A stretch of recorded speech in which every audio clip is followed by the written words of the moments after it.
berjumpa dengan saya Nisa Mayasari dalam pembahasan statistik inferensial, perbandingan tutorial Excel dan SPSS sebagai alat statistik inferensial untuk uji validitas instrumen tes kemampuan pemecahan masalah. Jadi, permasalahan ini dimunculkan dari penelitian yang dilakukan untuk menentukan validitas instrumen tes kemampuan pemecahan masalah pada materi hukum kekekalan momentum dengan menggunakan uji validitas empiris. Instrumen tes terdiri dari 8 soal esai yang dikembangkan dengan menerapkan strategi kemampuan pemecahan masalah 5 tahapan dokter. Yang pertama, memfokuskan masalah. Kedua, menganalisis masalah dengan menggunakan konsep fisika. Ketiga, merencanakan solusi. Keempat, menjalankan rencana. Dan yang kelima, mengevaluasi hasil. Nah, ke-8 soal tersebut diuji cobakan pada 35 peserta didik kelas 11 NIA 3, MAN 1 Kota Malang pada tahun ajaran 2018-2019 yang telah belajar dan memiliki pengetahuan materi hukum kekekalan momentum. Nah, berikut adalah rekapitulasi nilai setiap butir soal dari 35 peserta didik yang telah diberikan soal. Nah, ini untuk setiap butir soalnya sudah ada nilainya. Butir soal dari nomor 1 sampai 8 untuk ke-35 peserta didik. Nah, yang pertama saya akan membagikan informasi mengenai bagaimana menguji validitas menggunakan Microsoft Excel. Nah, jadi tertampil di layar rekapitulasi nilai dari ke-35 peserta didik untuk 8 butir soal yang telah saya pindahkan ke Microsoft Excel. Nah, hal yang pertama dilakukan tentunya memindahkan atau memasukkan data ke Microsoft Excel. Selanjutnya, pada bagian kanan dari nomor butir soal menambahkan sel jumlah. Kita menghitung jumlah dari setiap skor yang diperoleh oleh ke-35 peserta didik dengan cara menggunakan rumus sama dengan sum, kemudian kita memilih rentang pada setiap responden. Nah, selanjutnya menarik ke bawah. Nah, jika sudah, selanjutnya kita menghitung R hitung dengan menggunakan rumus sama dengan Corel. Nah, apabila Corel sudah menekan lambang fx atau untuk bertujuan menginsert function. Nah, array 1 ini itu berisikan rentang dari item soal. Misalnya array 1 ini untuk item soal pada butir soal nomor 1. Jadi kita menarik sampai ke 35 responden.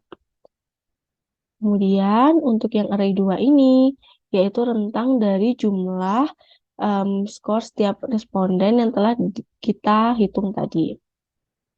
Kita tarik. Nah, pada array 2 ini kemudian setelah memilih rentang jumlahnya, selanjutnya menekan tombol F4. Tujuannya untuk memunculkan lambang dolar. Setelah itu, oke. Nah, kita tinggal menariknya untuk ke 8 butir soal. Nah, R hitung ini untuk mengecek apakah setiap butir soal ini valid atau tidak, kita harus membandingkannya dengan R tabel. Nah, R tabel di sini sudah saya masukkan 0,334. Dari mana asal 0,334 ini? 0,334 ini berasal dari tabel statistik dengan signifikansi 5% dengan jumlah responden 35. Jadi bisa dilihat di tabel statistik pada buku statistika ya teman-teman.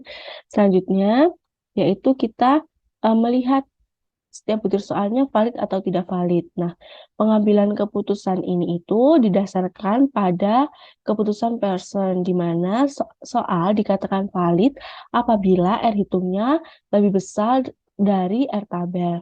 Jadi untuk valid tidak valid ini kita bisa menggunakan persamaan if. Jadi sama dengan if, selanjutnya menekan fx lagi. Nah, logical testnya yaitu apabila R hitungnya, klik R hitung misalnya pada butir soal 1, lebih besar dari R tabel, maka value if true-nya soal tersebut dikatakan valid. Sedangkan untuk value if false-nya dikatakan soal tersebut tidak valid. Artinya apabila R hitungnya itu kurang dari R tabel, maka soal tersebut dikatakan tidak valid. Nah, selanjutnya kita tekan OK. Nah, berdasarkan logical test tadi, dapat kita ketahui bahwa dari ke-8 soal, terdapat 7 soal valid dan 1 soal tidak valid. Yang tidak valid itu untuk soal nomor 2. Sedangkan soal nomor 1, nomor 3, nomor 4, nomor 5, nomor 6, nomor 7, dan nomor 8 itu valid. Nah, barusan kan saya membagikan informasi untuk tutorial menggunakan Microsoft Excel. Lalu bagaimana dengan tutorial uji validitas permasalahan tersebut menggunakan SPSS? Nah, di sini saya akan membagikannya.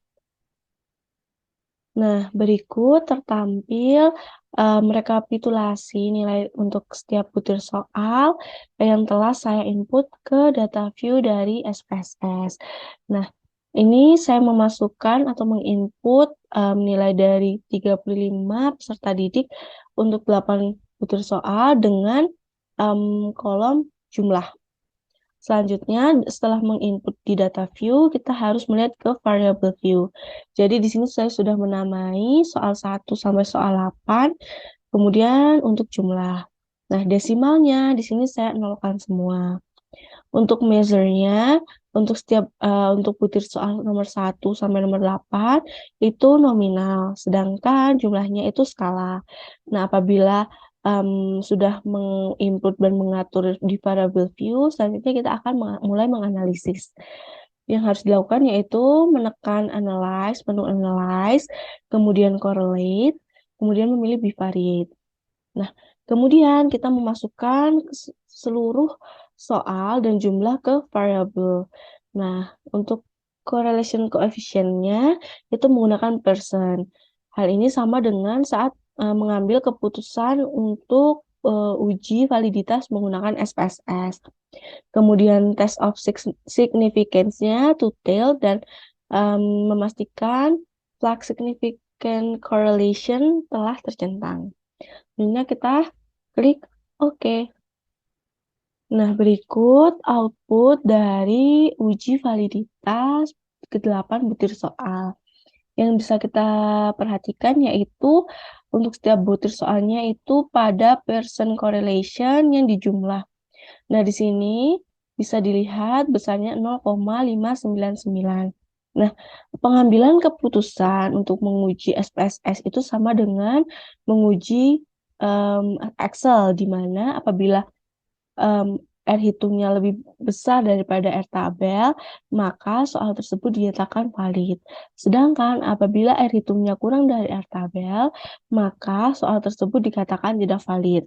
Nah, R tabelnya kita ingat bahwa tadi sebesar 0,344. 0,334. Untuk soal nomor 1, percent correlation-nya diperoleh signifikansinya 0,599. Ini lebih besar dari R tabelnya, sehingga nomor 1 dikatakan valid. Untuk nomor 2, itu diperoleh percent correlation-nya sebesar 0,320. Nah, ini kurang dari R tabel, sehingga dikatakan bisa dimaknai bahwa soal nomor 2 tidak valid. Untuk soal nomor 3, diperoleh percent correlation-nya sebesar 0,716. Ini lebih besar dari R tabelnya, maka soal nomor 3 dinyatakan valid. Untuk soal nomor 4, diperoleh percent correlation-nya sebesar 0,741, lebih besar dari R tabel, sehingga soal nomor 4 dinyatakan valid. Soal nomor 5, diperoleh percent correlation-nya sebesar 0,610, di mana lebih besar dari R tabel sehingga nomor 5 dinyatakan valid. Untuk soal 6, Pearson correlation-nya diperoleh 0,746 lebih besar dari R tabel sehingga soal nomor 6 dinyatakan valid. Untuk soal nomor 7 diperoleh Pearson correlation-nya sebesar 0,762 di mana nilai ini lebih besar dari R tabel sehingga nomor 7 dinyatakan valid. Untuk soal nomor 8, Pearson correlation-nya diperoleh 0,801, di mana ini lebih besar dari R tabel sehingga soal nomor 8 dinyatakan valid. Nah, tadi kan saya sudah membagikan cara menguji validitas menggunakan Excel dan SPSS. Nah, output keduanya itu diperoleh hasil yang sama, di mana untuk soal nomor 1 dinyatakan valid, soal nomor 2 dinyatakan tidak valid, soal nomor 3 sampai soal nomor 8 dikatakan valid, sehingga dapat disimpulkan bahwa uji validitas menggunakan Excel dan SPSS akan menghasilkan hasil yang sama. Nah, sekian informasi mengenai perbedaan uji validitas menggunakan Microsoft Excel dan SPSS. Kurang lebihnya saya mohon maaf. Apabila ada pertanyaan, bisa dituliskan di kolom komentar. Sekian, sampai jumpa di pertemuan selanjutnya. Bye!